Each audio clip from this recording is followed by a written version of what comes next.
Chapter 5, Global Political Structure and Process. Independence of the nation-state. Before we go on our lesson, let us first define nation-state. Nation-state is a territorially bounded sovereign polity or state that is ruled in the same of a community of citizens who identify themselves as nation. To specific, it is a nation of people have a state or country of their own. Places like France, Egypt, Germany, and Japan. Independence of the nation-state. A variety of arguments are made including the nation-state continues to be the major player on the global stage. Gelfand 2001 that is retains at least some power in the face of globalization. Conley 2002 378-99 that nation-state vary greatly in their efficacy in that phase of globalization. Mann 2007 472-96 and that the rumors of the demise of the nation-state are greatly exaggerated. Daniel Bieland argues that the rule of the state is enduring and even increasing in advanced industrial societies. Bieland 2008-48 he sees greater demands being placed on the state because of four major sources of collective insecurity tourism, economic globalization, leading to problems such as outsourcing and pressure toward downsizing as well as current economic crisis, threats to national identity due to immigration, and the spread of global disease such as AIDS. A good example is the U.S. and Britain government's argument prior to the 2003 war with Iraq that Saddam Hussein had weapons of mass destruction, WMDs, that posed a direct threat to the U.S. and Great Britain. The other side of this argument in support of the nation-state is that global processes of various kinds are just not as powerful as many believe. A related point is that it would be a mistake simply to see globalization as a threat to a constraint on the nation-state. It is also be an opportunity for the nation-state. Conley 2002 378-99. For example, the demands of globalization were used as basis to make needed changes, at least from a neoliberal point of view, in Australian society, specifically allowing it to move away from protectionism and in the direction neo-liberalization to transform state enterprise into private enterprise and to streamline social welfare. Imagine community. Whether or not it is being superseded by globalization, the nation-state remains important. In thinking about the nation-state, especially in the era of the globalization, we need to understand that it is not a natural phenomenon but is rather a social and political construction. This means that the nation-state had to be literally created, as for example, the early leaders of the United States did, infusing the original independent state into undivided nation-state. It also means that the nation-state has to be defined by those within it as well as those without as such an entity. Anderson 2006 defines the nations as an imagined political community. Clearly, this means that for Anderson, a nation exists primarily within the realm of ideas subjectively within people's minds as an image. Anderson attributes our characteristic and imagination, the imagination, limited, sovereign community. First is imagine. Because it is impossible in all but the smallest communities to have face-to-face contact with more than a few of one person, because there are at least some unlikely many not available for personal contact. One must imagine who they are, what they believe, what holds them together, and so on. That is for the image. Unlimited.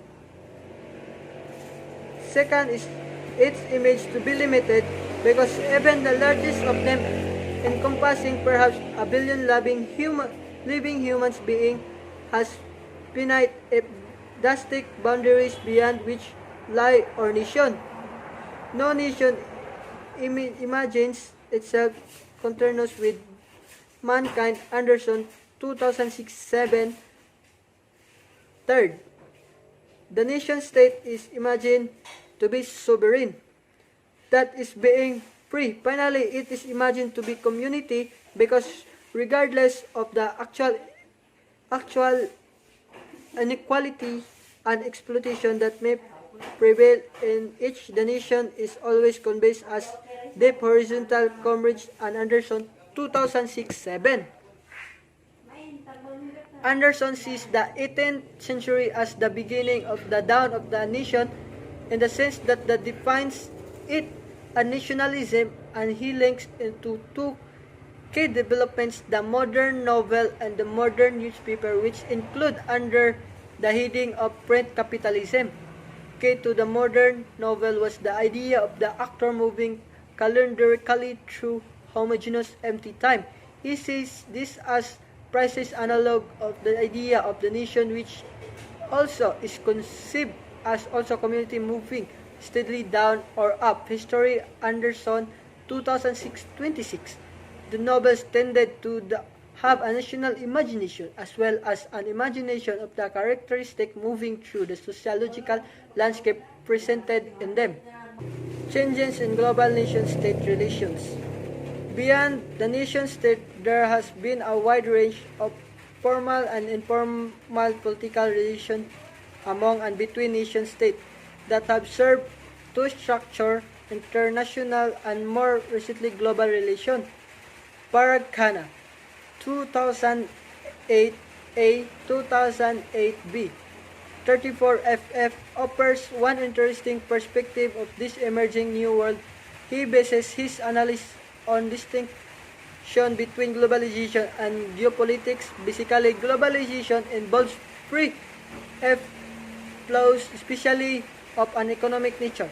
In contrast, geopolitics involves largely political and military efforts aimed at gaining control over, but frequently disrupting those flows and much else.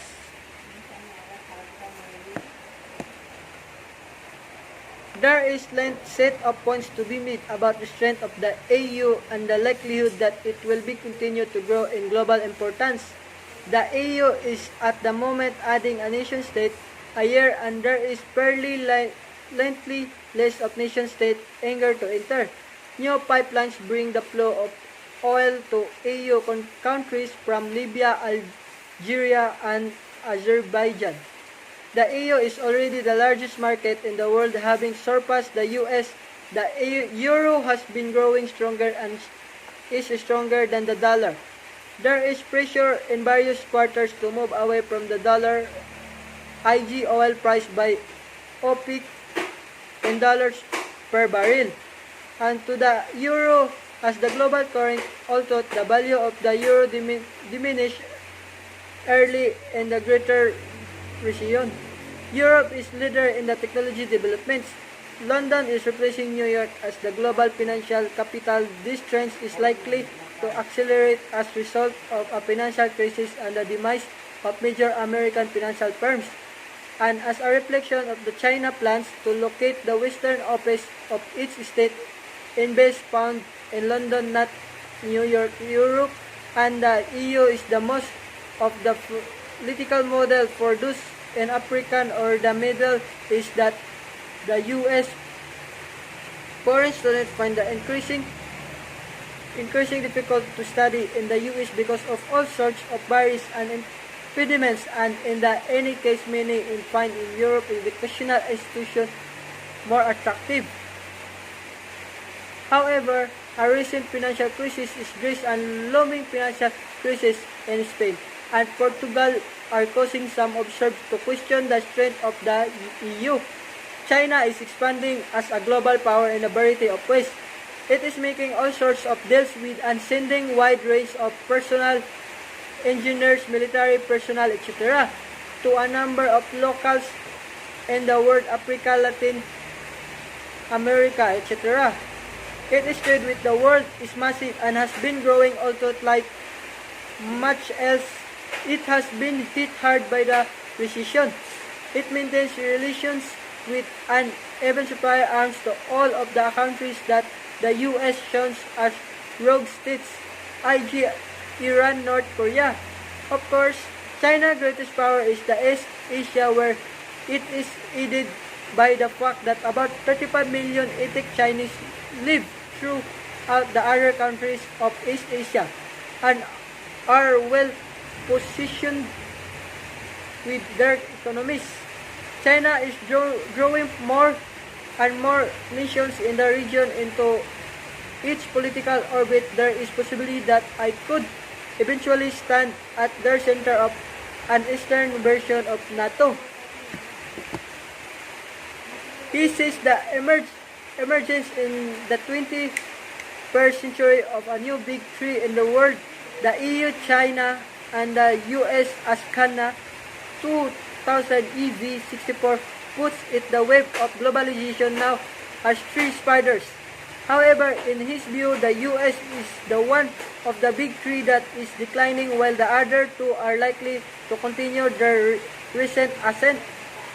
The main battleground among the big three will be the Kana calls the second world, which is distinct from the four first world countries and the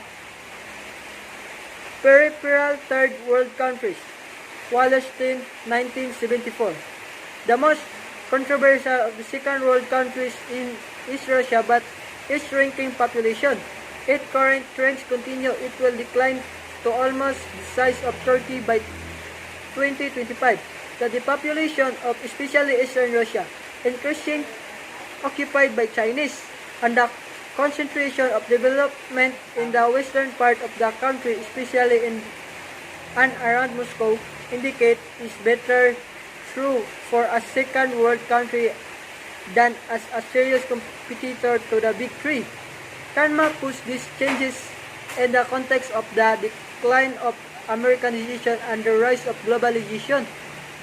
What I have seen in this and dozens of other second world countries is the globalization is not synonymous with Americanization. In fact, nothing has brought about the erosion of American primacy faster than globalization. 2008 B62 italics added. The means is the globalization has eroded the geopolitical position of the U.S. United Nations. The United Nations, in spite of its myriad problems, is the premier global organization in the realm of politics. The UN began operation on October 24, 1945. It is organized on the basis of nation states that are each member.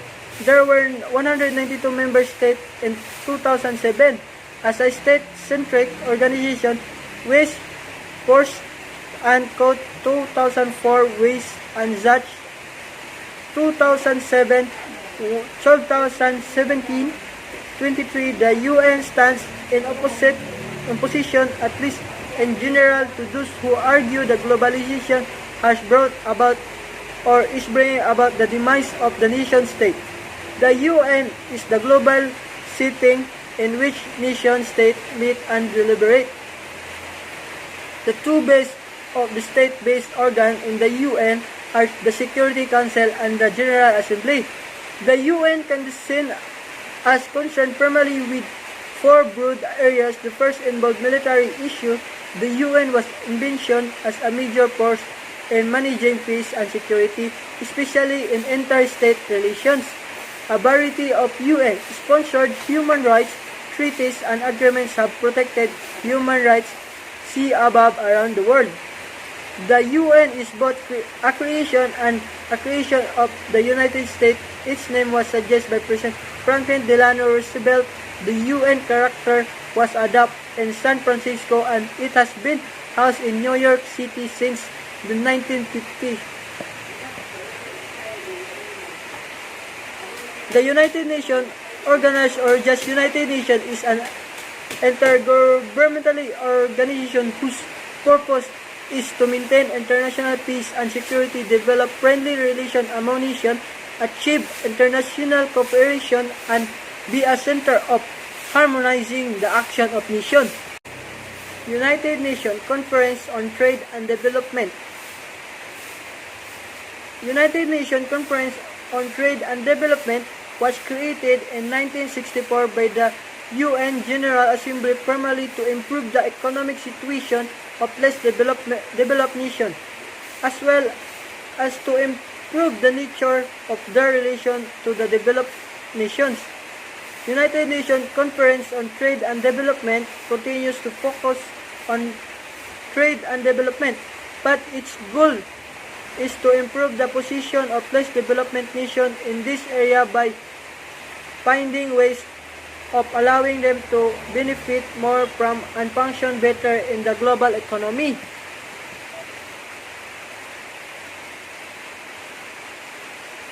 UNCTAD is the part of the United Nations Secretariat dealing with trade, investment, and development issues.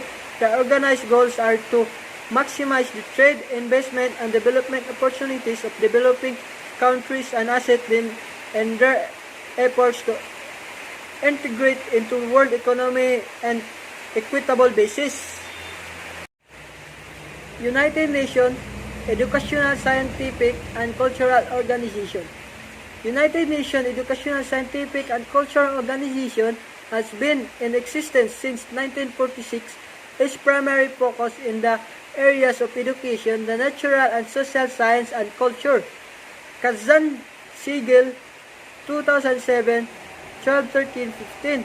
The trump of neo-liberalism has meant that both the budget and the activities of United Nations Educational, Scientific, and Cultural Organization have been in decline. Is the United Nations Educational, Scientific, and Cultural Organization. It seeks to build peace through international cooperation and education, science, and culture. Programs contribute to the achievement of the Sustainable Development Goals defined in the 2030 Agenda adopted by the UN General Assembly in 2015.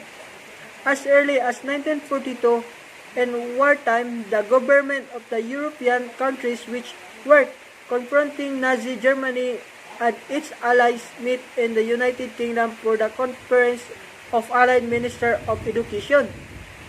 World War II was far from over, yet those countries were looking for ways and means to rebuild their education system once peace was restored.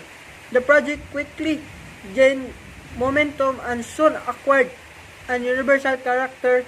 New governments, including that of the United States, decided to join, and often the proposal of came a United Nations Conference for the establishment of Educational and Cultural Organization, ECO or CONF, was convened in London from 1 to 16 November 1945. Scarcely had the war ended when the conference opened.